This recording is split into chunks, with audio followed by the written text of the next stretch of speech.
बाजोड़ के इलाके कटकोट में अगवान तालिबान की बिला इश्तियाल फायरिंग से शहीद 3 अफराद की इज्तिमाई नमाज जनाजा अदा कर दी गई। सिक्योरिटी फोर्सेस के आला अफसरान और इलाका मकीनों की बड़ी तादाद शरीक हुई।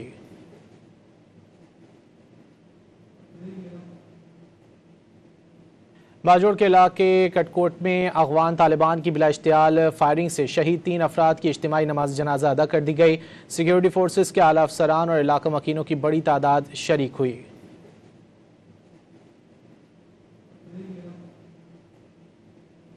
बाजोड़ के इलाके कटकोट में अगवान तालिबान की बिला इश्तियाल फायरिंग से शहीद 3 अफराद की इज्तिमाई नमाज जनाजा अदा कर दी गई। सिक्योरिटी फोर्सेस के आला अफसरान और इलाका मकीनों की बड़ी तादाद शरीक हुई।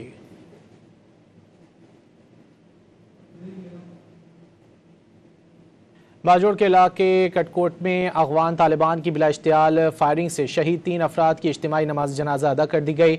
सिक्योरिटी फोर्सेस के आला अफसरान और इलाका मकीनों की बड़ी तादाद शरीक हुई।